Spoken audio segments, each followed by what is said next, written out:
கர்த்தர் நல்லவர், அவர் கிருபை என்றும் உள்ளது. ஆமென் சொல்லலாமா?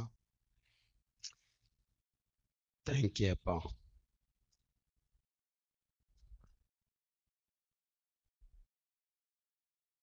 ஆராதனுடைய ஆரம்பத்தில் ஆண்டவர் என்ன சொன்னாரு? நமக்கு என்ன கற்றுக் கொடுத்தாரு?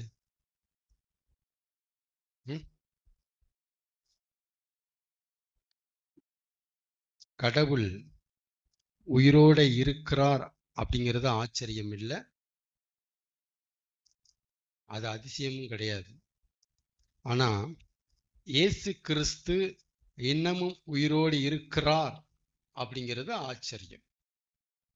அது நம்முடைய கவனத்துக்குரியது. ஏன்னா கடவுள் உயிரோட தான் இருப்பார், உயிரோட தான் இருப்பார், சாக மாட்டார். செத்தா என்ன அர்த்தம்? செத்தா அது கடவுள் இல்லைன்னு அர்த்தம். ஆமேனா? கடவுள் சாக மாட்டாரு. அப்படி செத்துட்டார் நீங்க சொன்னீங்கன்னா அப்ப அவர் கடவுள் இல்லைன்னு அர்த்தம். இதை நம்புறீங்களா?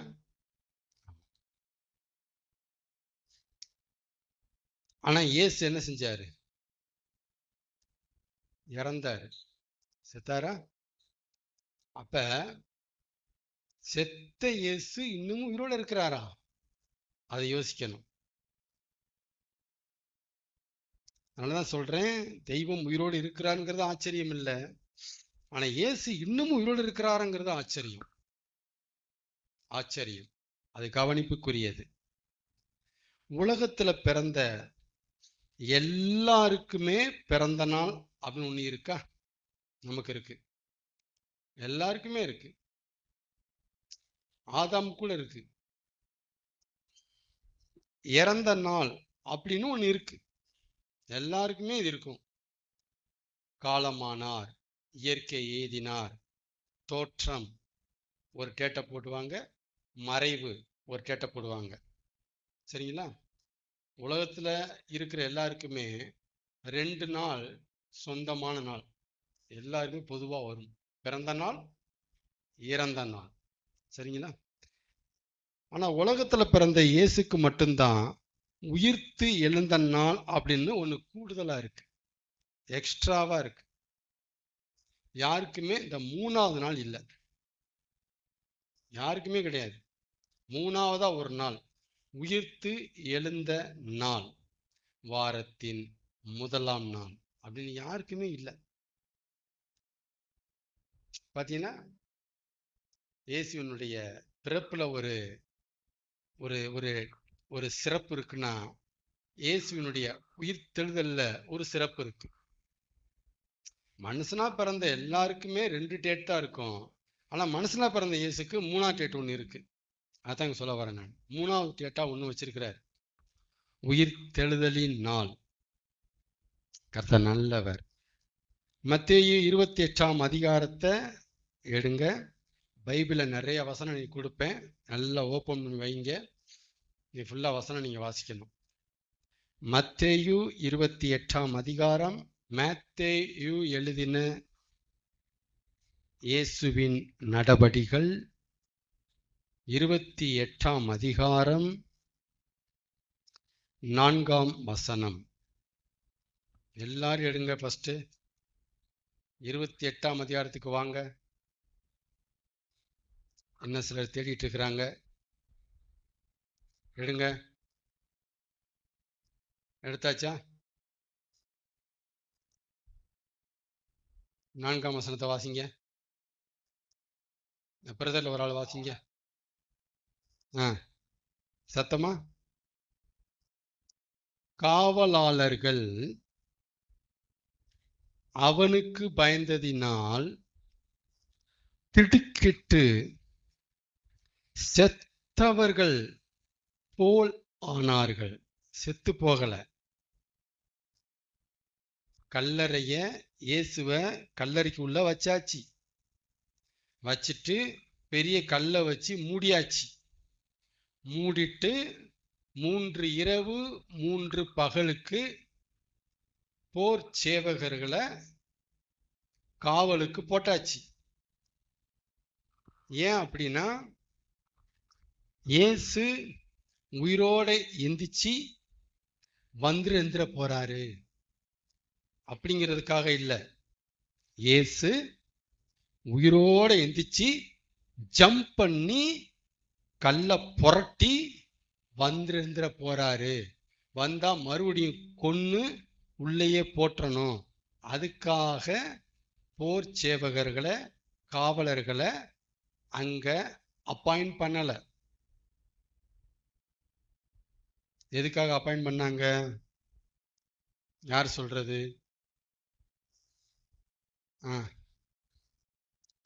சீசர்கள் வந்து இயேசுடைய உடம்ப எடுத்து திருடிட்டு கொண்டு போய் வேற எங்கிட்டாவது புதைச்சிட்டு வெளியே வந்து மைக்க பிடிச்சு என்ன பேசுவாங்கன்னா, இதோ பாருங்கள், இயேசு சொன்னபடியே உயிரோடு எழுந்து விட்டார், இதோ கல்லறை திறந்திருக்கிறது, உள்ளே போய் பாருங்கள், உடம்பை காணும் அப்படின்னு டூப் அடிப்பாங்க. டூப் அடிப்பாங்க இவங்க. அதனால அந்த பசங்க எவனுமே இந்த பக்கம் தலை வச்சு படுக்க கூடாது.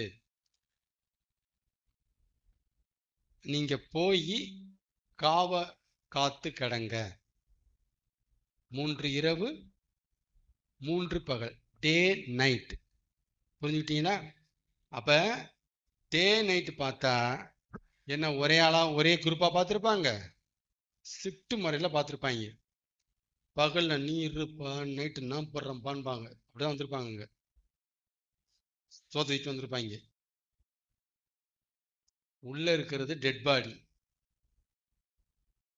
நாட்டில் எவ்வளவோ பிரச்சனை இருக்கு, ஆனா அவங்களுக்கு இதுதான் பிரச்சனை.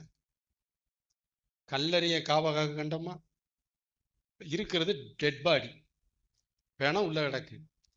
ஆனா காவல் காக்க வேற இடமே இல்லாம இங்க வந்து சோற திட்டு காத்துட்டு கிடக்குறாங்க. என்ன பயம்னா சீசர்கள் வந்து இந்த வேலையை பண்ணிவிடுவாங்க. ஏன் பண்ணாதான் என்ன அப்படின்னா, இயேசு உயிரோட இருக்கும் போதே பல தடவை சொல்லியிருக்கிறார், என்னை வந்துட்டு பாவிகளாகிய மனுஷர் கையில என்னை பிடிச்சி கொடுத்துருவாங்க, அவங்க என்னை அடிப்பாங்க, துன்புறுத்துவாங்க, ரொம்ப பாடுபடுத்துவாங்க, அப்புறம் என்னை கொலையும் செய்வாங்க, ஆனாலும் நான் 3ஆம் நாள்ல உயிரோட எந்திப்பேன்ட்டு இந்த வார்த்தையை அடிக்கடி சொல்லுவார். பல தடவை சொல்லியிருக்கார் அந்த வார்த்தையை. இதையெல்லாம் எதிர்பார்ட்டிகள், எதிர்கட்சிக்காரங்க காதுல வாங்கியிருக்கிறாங்க. டேய், இவன் சொல்றான்டா, இதுல ஏதாவது உள்கூத்து வச்சிருப்பான் இந்த இயேசு, கவனமா இருங்க, பொட்டி வச்சு பேசுறான் பாருங்க அப்படின்ட்டு இயேசு பல தடவை சொன்னதுனால இவங்களுக்கு டவுட் ஆகி போச்சு. இயேசுவை கொன்னாச்சுன்னா சப்ஜெக்ட் இதோட க்ளோஸ் பண்ண விட மாட்டாங்க. நம்ம போய் காத்தாதான் நமக்கு ஒரு திருப்தி. எப்படியாவது 3 நாள் வரைக்கும் பாதுகாத்துறணும். 4 நாள் கூட பிரச்சனை இல்லை, ஏன்னா அவர் சொல்லல அப்படி. அதனால காவலர்கள் காவல் காத்து கிடக்குறாங்க. கரெக்டா வாரத்தின் 1ஆம் நாள் தொடங்கும் போது நைட் ஷிஃப்ட்காரங்க அங்க இருக்கிறாங்க. சரியா? சுத்தின்னு கிடக்குறாங்க. இந்த கிரிக்கெட் விளையாடும் போது பாலை பிடிக்கிறதுக்கு ஆளுக்கு ஒரு முள் நிப்பாங்க.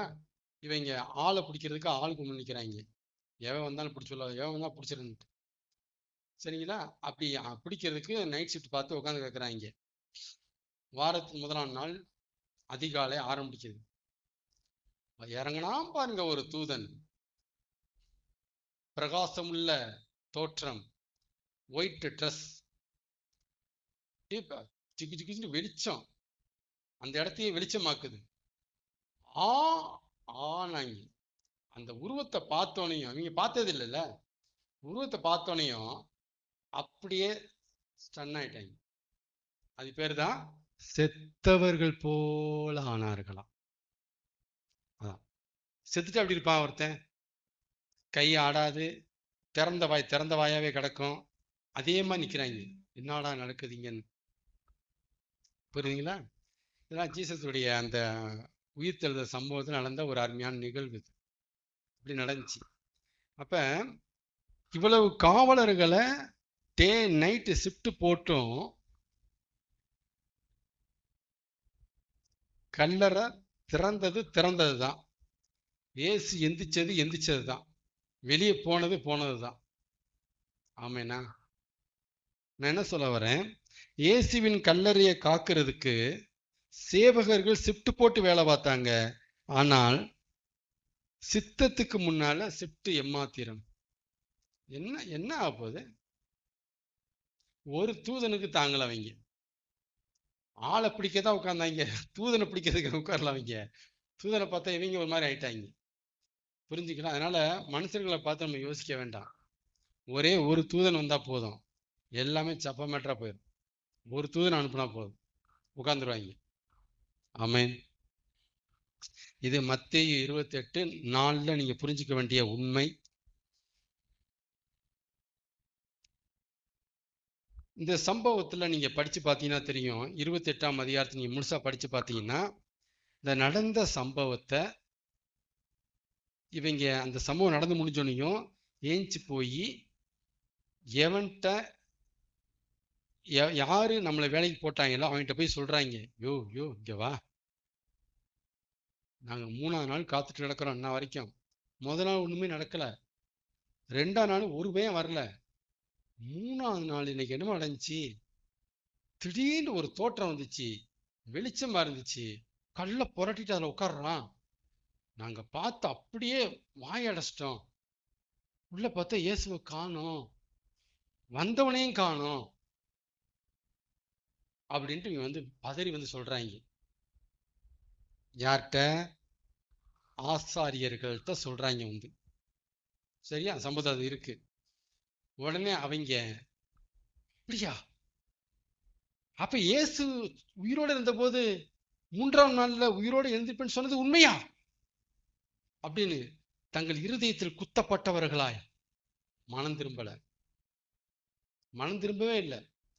ஐ விட்னஸ், நேரில் கண்ட சாட்சி வந்து இங்க சொல்லுது. அப்படியா சொல்லாம, அப்படி நடந்துச்சு, அவன் வந்துட்டானக்கும், தூதன் வந்தானக்கும், இல்லை இயேசுவை காணமாக்கும், சரிங்க வா, அந்த அந்த பண முடிப்பேடு இதா, உங்க எல்லாரும் சொல்றேன், நடந்ததை ஒன்றும் சொல்லக்கூடாது, சரியா? இது பூரா வாங்கிக்கிட்டு இப்ப நான் சொல்ற மாதிரி நீங்க சொல்லணும். என்ன சொல்லணும்? நாங்க கொஞ்சம் தின்ன மயக்கத்துல தூங்கிட்டோம். அப்ப ஒரு 4 பேர் வந்த மாதிரி இருந்துச்சு, நாங்க அரவர தூக்கத்துல பார்த்தோம். அவங்க அப்படியே வந்து நைஸா தூக்கிட்டு போயிட்டாங்க இயேசுவை அப்படின்னு நீ சொல்லணும். சொல்லுவீங்களாடா? சொல்றோம். இந்த பணத்தை வாங்கிக்கப்போ இப்படி சொல்றாங்க. இதை பூரா மக்கள்கிட்ட பரப்பி விட்டாங்க. ஐயோ ஐயோ ஐயோ, அதையும் கேட்குற வீணா போனவங்க விடமாட்டேன்ட்டாங்களே, காவகாத்து எங்களை அடிச்சு பின்னிட்டு இயேசு தூக்கிட்டு போயிட்டாங்க சொல்லிட்டாங்க. அவன் செய்வாங்க, பேதுரு தானே, அவன் தெரியும், எல்லாம் தெரியும். யோவானு ரொம்ப சாப்பிட்டு கட்டு நினைப்பான், மோசமானவன், எல்லாம் பண்ணுவாங்க, ஏற்றி விட்டாங்க. இதுதான் இஸ்ரவேலர்கள்ட்ட யூதர்கள்ட்ட இன்னைக்கு இதான் இந்த பேச்சு தான் இருக்கு. இயேசு உயிர் தந்தாருன்னா போடா டூப்புன்னு உங்க ஆளு தூக்கிட்டு போயிட்டாங்க, எங்க பாடிய போச்சு வச்சான்னு தெரியல அப்படிம்பாங்க. இன்னைக்கு போனா சொல்லுவாங்க. இதைத்தான் நம்பிட்டு இருக்கிறாங்க. பிரதான ஆசாரியர்களுக்கு கற்றுக் கொடுத்த அந்த வசனம் இன்னைக்கு பிரசித்தமா இருக்கு. அந்த வசனம் அப்படியே இருக்கும், நாள் வரைக்கும் பிரசித்தமா இருக்கும் இந்த வார்த்தை. சரிங்களா?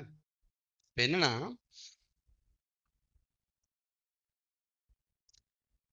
அந்த மிட் நைட்ல வாரத்தின் 1ஆம் நாள்ல அதிகாலை அந்த ஏரியால நடந்த அந்த தூதன் வந்து போன சம்பவம் யாருக்கு மட்டும் தெரியும்? ஒண்ணு தூதனுக்கு தெரியும், 2வது யாருக்கு தெரியும்? காவலாளர்களுக்கு தெரியும். சரியா? இப்ப கேள்வி, காவலாளர்களுக்கு மட்டுமே தெரிஞ்ச விஷயம் எழுதின இந்த ஆளுக்கு எப்படி தெரிஞ்சிச்சு? மத்தேயு எழுதின சுவிசேஷத்தை எழுதினார்ல, இவருக்கு எப்படி தெரிஞ்சிச்சு? புரியலையா? கேள்வி புரியுதா? அந்த இரவுல அவங்க தான் இருந்திருக்கிறாங்க. தூதர்கள் வந்து போனதும், இயேசு காணா போனது, இதெல்லாம் வந்து இதெல்லாம் அவங்களுக்கு மட்டும் தான் தெரிஞ்சிருக்கும். ஆனா எழுதின இவருக்கு எப்படி தெரிஞ்சுச்சு? ஒண்ணு அவங்க சொல்லியிருக்கணும், அவங்க தான் லீக் பண்ணியிருக்கணும். இல்ல அப்படின்னா நடந்த சம்பவத்தை விவரிச்சாங்கள வந்து ஆசாரிகள் கூட்டத்துல, அவங்கள ஒருத்தர் லீக் பண்ணியிருக்கணும். இதுல எது அதிகமா நடக்க வாய்ப்பு இருக்குன்னா, இவங்க வந்து சொன்னாங்க இல்லையா, சொல்லும்போது உட்கார்ந்து கேட்டாங்க இல்லையா, அவங்கள ஒருத்தன் தான் லீக் பண்ணியிருக்காங்க. இந்த விஷயம் வந்திருக்கு. அப்படியா? தூதன் வந்தானா? இவங்க செத்தவங்க ஆனாங்களா? இதெல்லாம் இவங்க எழுதின மத்தேயுக்கு தெரிஞ்சிருக்கு. புரிஞ்சுக்கிட்டீங்களா? இப்படிதான் ஆண்டவர் அதை நடத்துறாரு. அவங்களுக்கே புரியுது, உண்மையை சொல்லிட்டான். உண்மை என்ன செய்ய முடியாது, மறைக்க முடியாது. கர்த்தர் நல்லவர்.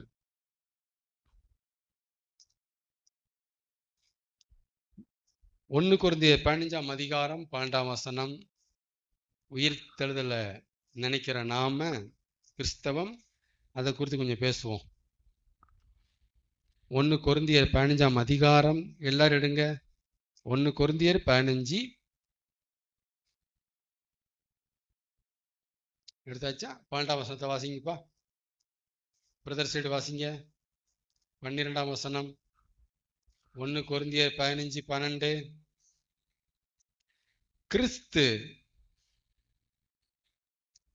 மரித்தோரிலிருந்து எழுந்தார் என்று பிரசங்கிக்கப்பட்டு இருக்க, மரித்தோரின் உயிர்த்தெழுதல் இல்லை என்று உங்களில் சிலர் எப்படி சொல்லலாம்? எப்படி சொல்லலாம்? அப்படி வச்சுக்கோங்க. அப்போஸ்தலர் நடபடிகள் 26ஆம் அதிகாரம் 8ஆம் வசனம். அப்போஸ்தலர் நடபடிகள் 26, பிரதர் சைடு வாசிங்க.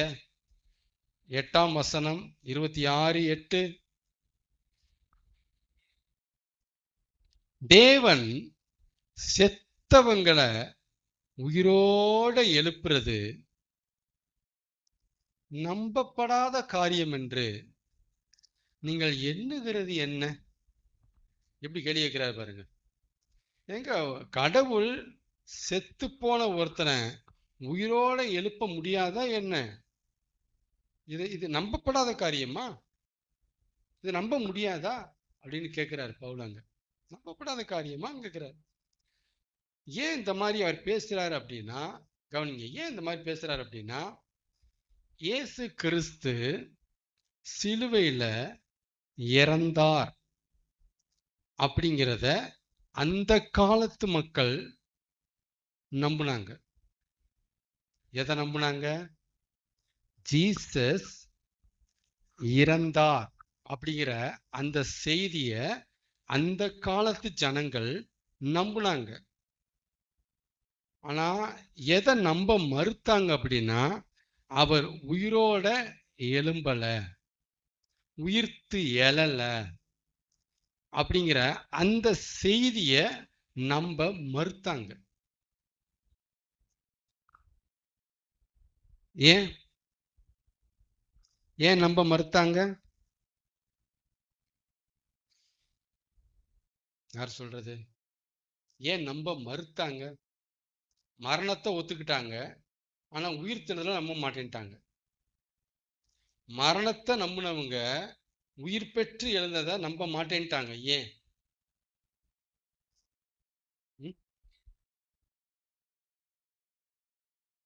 கோர்வையா சொல்லுங்க. நான் சொன்ன மாதிரி, நான் சொன்ன கோர்வை இருக்கு, அதை வச்சு சொல்லணும். மரணத்தை நம்பினாங்க, பிரதான ஆசாரிக்கு எல்லாருமே நம்பினாங்க, ஒருத்தன் கூட இல்லைன்னு சொல்லல. ஆமா, செத்துட்டார், எல்லாருமே நம்பினாங்க.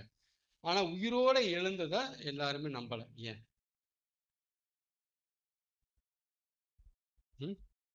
ஏன்னா மரணம் நடந்தது அவங்க கண்ணுக்கு முன்னால, அவர் உயிர்த்து எழுந்தது எல்லார் கண்ணுக்கு முன்னாடி இல்லை. அப்ப இயேசு கிறிஸ்து உயிரோட எழுந்தது விசுவாச பட்டியல கிடக்கு, எல்லாராலையும் நம்ப முடியாது. இயேசு கிறிஸ்து மரித்தது எல்லாரும் பார்த்தாங்க, அதனால நம்புங்கன்னு யாரையும் சொல்ல வேண்டிய அவசியமே இல்லை. ஆனா உயிரோடு எழுந்தது எல்லாருமே பார்க்கல, அதனால நம்புங்க நம்புங்கன்னு சொல்ல வேண்டியிருந்தது. இப்போ நான் இந்த பாயிண்ட் புரிஞ்சாதான் அடுத்து வாசிக்கிற வசனம் நல்லாவே புரியும். இந்த பாயிண்ட் முதல்ல புரிஞ்சுக்கணும். கர்த்தர் நல்லவர்.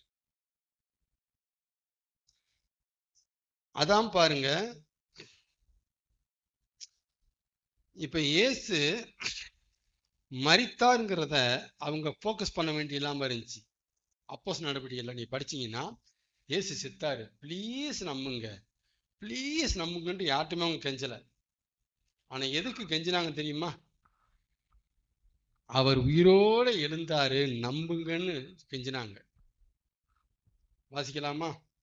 அப்போஸ்தலர் நடவடிக்கைகள் 1ஆம் அதிகாரம் 22ஆம் வசனம். சிஸ்டர் சைடு வாசிங்க, சகோதரிகள் சைடு வாசிங்க. 1ஆம் அதிகாரம் 22 அப்போஸ்தலர் நடவடிக்கைகள்.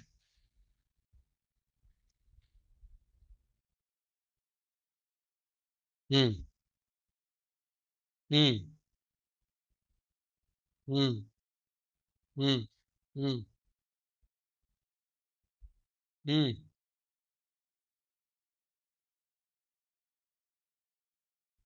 ஆரம்பமே கவனிங்க, ஆரம்பமே அப்போஸ்தலர் நடவடிக்கைகளுடைய ஆரம்பத்திலேயே எதுக்கு சாட்சி அவரால் வேணுமா? அவர் உயிரோடு எழுந்தார் என்பதை அறிவிக்கிறதுக்கு, ஜனங்கிட்ட சொல்லி அதை புரிய வைக்கிறதுக்கு, நம்ப வைக்கிறதுக்கு ஒரு விட்னஸ் வேணுமா? ஒரு சாட்சி ஏற்படுத்தப்பட வேண்டும் அப்படின்னு பேதுரு டிசைட் பண்றார். ஒரு சாட்சி நமக்கு வேணும், ஒரு சாட்சி குறையுது, யூதாஸ் இறந்துட்டான். நம்பர் 1. 2ஆம் அதிகாரம் 24 வாசிக்கலாம். ம் ம் அவரை எழுப்பினார், மரணத்தினால் கட்டப்பட்டு இருக்க கூடாது இருந்தது.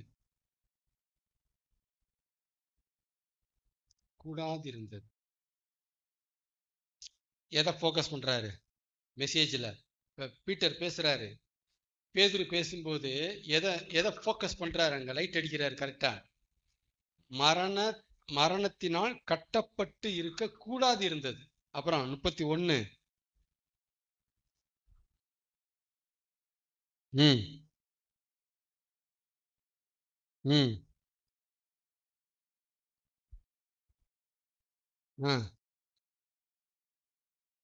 இங்க என்னத்தை ஃபோக்கஸ் பண்றாரு? உயிர்த்து எழுந்தார்.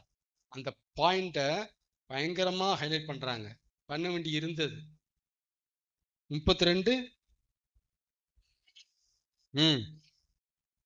இந்த இயேசுவை தேவன் எழுப்பினார், இதற்கு நாங்கள் எல்லாரும் சாட்சிகளாய் இருக்கிறோம். பாத்தீங்களா? கவனிச்சீங்களா? எதை ஃபோக்கஸ் பண்ணியிருக்காங்க கவனிங்க. ஜீவாதிபதியை கொலை செய்தீர்கள், அதே 2ஆம் அதிகாரத்துல வரும். ஜீவாதிபதியை கொலை செய்தீர்கள், தேவனோ அவரை மரணத்திலிருந்து எழுப்பினார், இதற்கு நாங்கள் சாட்சிகளாய் இருக்கிறோம். நம்புங்க, ஐ விட்னஸ், நாங்க நம்புங்க. அப்புறம் 3ஆம் அதிகாரம் 15. 3:15 வாங்கிச்சிங்க சீக்கிரம். 3ல வருது. சரி.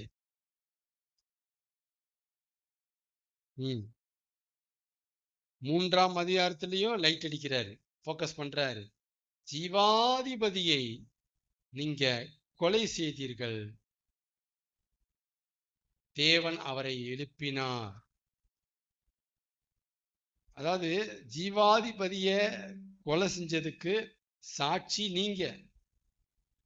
நீங்க கொலை செஞ்ச அவரை தேவன் எழுப்பினார்னதுக்கு சாட்சி நாங்க. அப்படிங்கிறாங்க. அப்ப பீட்டர், பேதுரு, யோவான், அந்திரேயா இவங்க எதை ஃபோக்கஸ் பண்ணியிருக்கிறாங்க? 1ஆம் நூற்றாண்டுல ஊழியத்தின் ஆரம்பத்துல, சீசருடைய ஊழியத்தின் ஆரம்பத்துல என்ன ஜனங்களுக்கு மெசேஜ் பண்ண வேண்டியிருந்ததுங்கிறத கவனிக்கணும். இதை சொல்ல வேண்டியிருந்தது. உயிர்த்தெழுந்தார், உயிர்த்தெழுந்தார், உயிர்த்தெழுந்தார், திரும்ப திரும்ப அடி அடின்னு அடிக்கிறாங்க மெசேஜ. அப்புறம் 4ஆம் அதிகாரம் 10, 4ஆம் அதிகாரம் 10, சிலுவையில் அறையப்பட்டவரும் தேவனால் மரித்தோரிலிருந்து எழுப்பப்பட்டவருமாயிருக்கிற நசரேயனாகிய இயேசு கிறிஸ்துவே, இயேசு கிறிஸ்துவின் நாமத்தினாலேயே இவன் உங்களுக்கு முன்பாக சொஸ்தமாகி இருக்கிறான். அந்த 4ஆம் அதிகாரத்துல ஒரு பெரிய அற்புதம் நடக்குது பேதுரு யோவானால. சரிங்களா? அந்த அந்த சம்பவத்தை என்ன ஏதுன்ட்டு மக்கள்லாம் விசாரிக்கிறாங்க. என்ன எப்படி எப்படி எப்படின்னு சொன்னோன்னையும் இவங்க அழகா அந்த இயேசு கிறிஸ்து உயிரோட எழுந்துட்டாருங்கிறத ஃபிட் பண்ணி ஃபோக்கஸ் பண்ணி அந்த சம்பவத்தோட கனெக்ட் பண்றாங்க. அவங்க அழகா கனெக்ட் பண்றாங்க பாருங்க. அப்ப எதுல அவங்க தீவிரம் காமிச்சிருக்கிறாங்க? இயேசு கிறிஸ்து உயிரோடு எழுந்து விட்டார். ஆமென். அப்புறம் 33 வாசிங்க. 4லயே 4:33.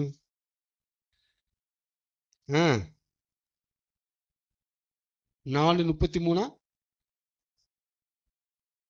கர்த்தராகிய இயேசு கிறிஸ்துவின் உயிர் தெழுதலை குறித்து அப்போஸ்தலர்கள் மிகுந்த பலமாய் சாட்சி கொடுத்தார்கள். பாத்தீங்களா? கொஞ்சம் அந்த அந்த மோட்டிவை கவனிங்க.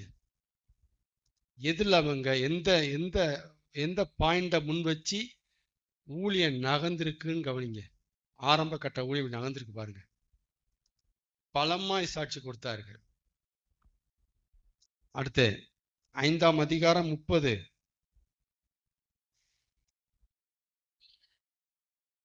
நீங்கள் மரத்திலே தூக்கி கொலை செய்த இயேசுவை நம்முடைய பிதாக்களின் தேவன் எழுப்பி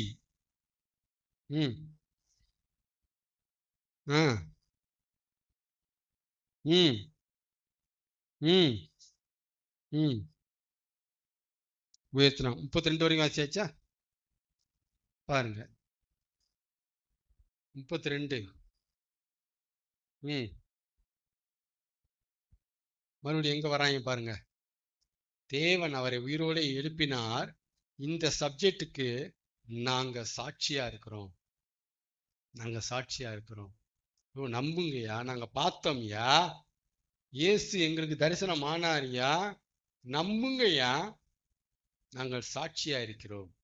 அப்புறம் 10ஆம் அதிகாரம் 40, 41. 10ஆம் அதிகாரம் 40, 41.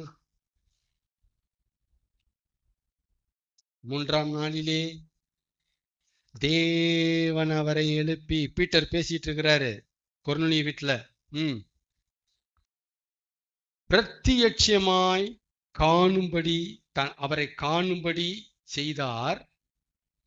ஆயினும் சகல உலக ஜனங்கள் பார்க்கிற மாதிரி இல்லையா?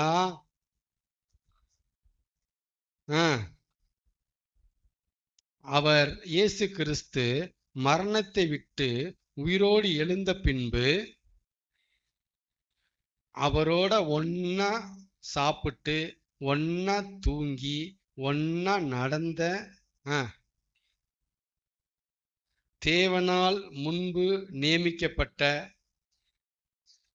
சாட்சிகளாயிருக்கிற எங்களுக்கே பிரத்யட்சமாகும்படி செய்தார். எல்லா கண்ணுக்கும் இல்லப்பா. யாரெல்லாம் அவரோட நாங்க ஒட்டி உறவாடிட்டு உரசிட்டு இருந்தோமோ எங்களுக்கு பிரத்யட்சமாகும்படி பிதாவானவர் இயேசுவை காமிச்சாரு. அதனாலதான் எங்க வாய் சும்மா இருக்க முடியாம நாங்க சாட்சியா இருக்கிறோம்னு கத்திட்டு கிடக்குறோம். நாங்க பார்த்தோம். திரும்ப திரும்ப சொல்றாங்க, நாங்க பார்த்தோம். அடுத்து 11ஆம் அதிகாரம் 3, 1:3 வாசிக்கலாம். 1:3.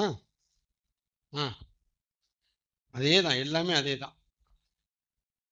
அவர் பாடுபட்ட பின்பு 40 நாள் அளவும் அப்போஸ்தலருக்கு தரிசனமாகி. ம் ம் ம் பாத்தீங்களா? இயேசு கிறிஸ்து உயிரோட எழுந்து யாருக்கு தரிசனமானாரா? எல்லாருக்கும் இல்ல, யாருக்கா? அங்க என்ன எழுதியிருக்கு? அப்போஸ்தலருக்கு. இதத்தான் பேதுரு அங்க சொன்னாரு, 10ஆம் அதிகாரத்துல இதத்தான் சொன்னாரு. எங்களுக்கே பிரத்யட்சமாகும்படி செய்தார். எங்களுக்கே, அவரோடு கூட இருந்த எங்களுக்கே அவரை காணும்படி செய்தார். 1ஆம் அதிகாரம் இப்படிதான் வருது. அப்போஸ்தலர்களுக்கு பார்க்கும்படி செய்தார், அநேக தெளிவான அடையாளங்களினாலே. சும்மா அது டூப்பு கிடையாது, டிட்டோவா கன்ஃபார்ம் பண்ணி இருக்கிறார் நான் உயிரோட இருக்கிறேங்கிறத. தெளிவான திருஷ்டாந்தங்களினாலே உறுதிப்படுத்தினார். எத்தனை நாள் வரைக்கும்? 40 days. ஒரு நாள் சும்மா சீன் போட்டு போல, 40 நாள் அளவும் ஜீசஸ் இந்த வேலையை பார்த்திருக்கிறார். அப்ப 40 நாள் கழிச்சுதான் அவர் எங்க போயிருக்கிறார்? இயேசு மேல போயிருக்கிறார். கவனிக்கிறீங்களா? உயிரோட எழுந்து எத்தனை நாள் இந்த பூமியில இருந்திருக்கிறாரு? 40 நாள் இங்க இருந்திருக்கிறாரு. இருந்து அப்பப்ப அவன்கிட்ட காமிச்சிருக்கிறாரு தான் உயிரோட இருக்கிறது. ஆமென். 13ஆம் அதிகாரம் 28 வாசிப்போம். நேரம் இருக்குமான்னு தெரியலையே. இன்னும் ஒரு 1 hour பேசுற மெசேஜ் இன்னும் இருக்கு. 1 hour பேசலாம், நேரம் இல்லை. மரணத்திற்கு ஏதுவானது ஒன்றும் அவரிடத்தில் காணாதிருந்தும். ம் ம்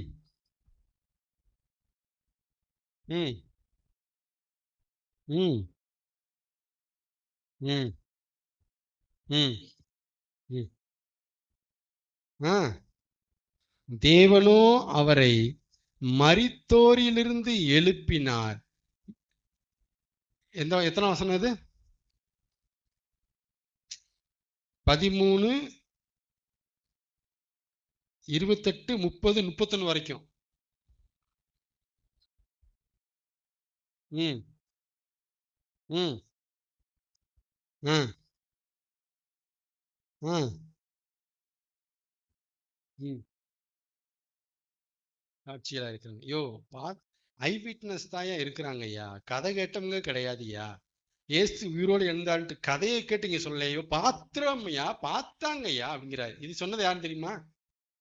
இதை சொன்னது யாருன்னு நினைக்கிறீங்க இந்த வசனத்தை? இதை போல பேசுறது யாரு? பவுலு. பவுலு இயேசு கிறிஸ்து உயிரோடு இருந்த நாட்கள் தான் இயேசு கிறிஸ்துக்கு அகைன்ஸ்ட் பார்ட்டி, எதிர்க்கட்சி அவன். இயேசு உயிரோட எழுந்ததுக்கு அப்புறம் பவுலுக்கு தரிசனம் ஆகல, அப்போஸ்தலருக்கு தரிசனமாகி 40 நாள் தரிசனமாகி போயிட்டாரு. சரிங்களா? அவங்களுக்கு அப்புறம் பார்த்த ஒரு ஆளு பவுலு. தமஸ்கு ரோட்ல வச்சு பிடிச்சாரு. முள்ளில் உதைக்கிறது உனக்கு கடினம், நீ துன்பப்படுத்துகிற இயேசு நானே. இயேசுவா அப்படின்ட்டான் பவுல். இயேசுவா, உயிரோட இருக்கீங்களா? செத்துட்டு தான் நம்பிட்டு இருக்கிறோம். பவுல், நான் எங்கடா செத்தேன்? நீ தாண்டா சாக போற, ஒழுங்க வேலையை பாரு, ஒழுங்க வேலையை பாரு, நீ உனக்கு நிறைய திட்டம் வச்சிருக்கேன், இங்க வா அப்படின்னு அவனை கூப்பிட்டு பவுலுக்கு தரிசனமானார். இப்ப பவுல் அந்த காட்சியை பார்த்தோன்னையும் வாய் சும்மா இருக்க மாட்டேங்குது, ஆரம்பிச்சிட்டாரு. அவங்க மட்டும் சாட்சி இல்லையா, ஐயோ எனக்கும் தரிசனமானாரியா, இந்த அகால பிரவி பிறவிக்கும் தரிசனமானாரியா? சபையை நாசம் பண்ணின ஸ்திரீகளை பிடிச்சு, பெண்களை பிடிச்சி இழுத்து அடிச்சு, கிறிஸ்தவங்களா விசுவாசியா இருக்கக்கூடாதுன்ட்டு பல்ல கடிச்சு நான் கொலவெறியா இருந்தேன். எனக்கும் தரிசனமானாரியா? நம்புங்க. அந்த கூட்டத்தோட இவன் சேர்ந்துக்கிட்டார், பவுல் சேர்ந்துக்கிட்டார். நம்புங்க, அவங்க சொல்றது பொய் இல்ல. ஐயோ, நானே பார்த்தேன். என்னடா துட்டு கொடுத்தேன் உனக்கு? இவங்க துட்டு கொடுத்தாங்க பவுல் உனக்கு, நான் அவங்களோட ஜாலியாக அடிச்சிட்டு இருக்க. அப்புறம் முடிப்போம். 17ஆம் அதிகாரம் 30. ஏன் இந்த வசனத்தை நிறைய எடுக்கிறோம் அப்படின்னா, நீங்க புரிஞ்சுக்கூடிய சத்தியம் ஒண்ணு இருக்கு, அதனால இவளை எடுக்க வேண்டியிருக்கு.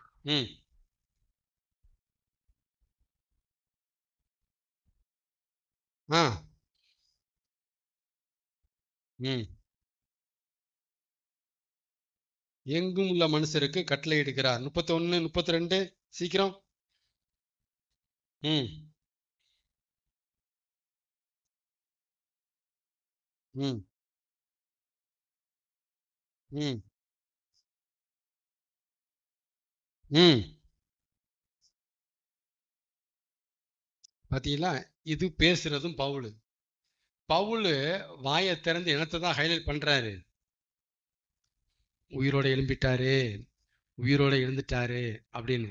அப்ப இஸ்ரவேலர்கள் மத்தியில இயேசு வாழ்ந்த அந்த வாழ்நாள் காலம், இயேசு வாழ்ந்து முடிஞ்சு பரமேறி சென்ற அந்த கால ஜனங்களுக்கு இந்த செய்திய பயங்கரமா ஃபோக்கஸ் பண்ண வேண்டியிருந்துச்சு. சரிங்களா? ஆனா முடிக்கிறேன், சின்ன பாயிண்ட் சொல்லி முடிச்சிருவோம். ஆனா பாருங்க, அந்த கால ஜனங்களுக்கு இயேசு உயிரோட எழுந்ததை ஃபோக்கஸ் பண்ண வேண்டி இருந்துச்சு.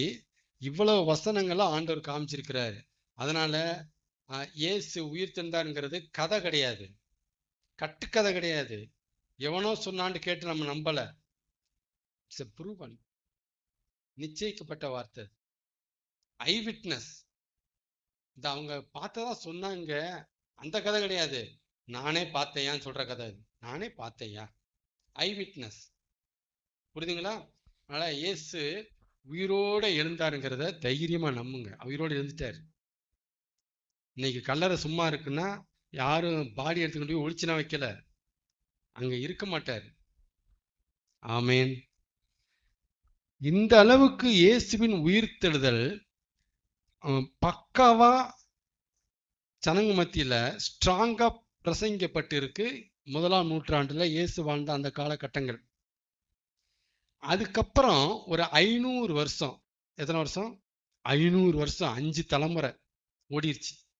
500 வருஷத்துக்கு அப்புறம் ஒரு சந்ததி எழும்புது, ஒரு கூட்டம் எழும்புது, இன்னைக்கு இன்னும் இருக்கிறாங்க. அவங்க என்ன சொல்றாங்கன்னா, அந்த கால ஜனங்களாவது இயேசு செத்ததை நம்பினாங்க, உயிர்த்தெழுதல்ங்கிறத நம்ப மாட்டேன்ட்டாங்க. ஆனா 5 நூற்றாண்டுக்கு அப்புறம் எழும்பின இந்த சந்ததி இன்னும் இருக்கிறாங்க. அவங்க என்ன சொல்றாங்கன்னா, இயேசு சாகவே இல்லை அப்படிங்கிறாங்க. இது எப்படி? இயேசு சாகவே இல்லை, அப்புறம் அவர் ஏனோக்கு எலியா மாறி அப்படியே எடுத்துக்கொள்ளப்பட்டார் அப்படிங்கிறாங்க. புரியுதுங்களா? எவ்வளவு சிக்கல் பாருங்க. சத்தியத்துக்கு வந்த சோதனையை பாருங்கிறேன், இயேசுக்கு வந்த சோதனையை பாருங்க. எவ்வளவு சோதனையில மாட்டிட்டு இருக்காருன்னு பாருங்க. நாடா இப்படி பண்றீங்களாடா? அதனால இயேசுவினுடைய உயிர்த்தெழுதலை புரிஞ்சுக்குங்க. அது கதை கிடையாது, ஸ்ட்ராங்கா பிலீவ் பண்ணுங்க. நம்ம இயேசு உயிர் தெழுந்துட்டார். அவர் கல்லறையில் இல்லைங்கிறது உண்மைனா உண்மைதான். அவர் உயிரோடு எழுந்து பரமேறி போனது உண்மைனா உண்மைதான். ஆமென்.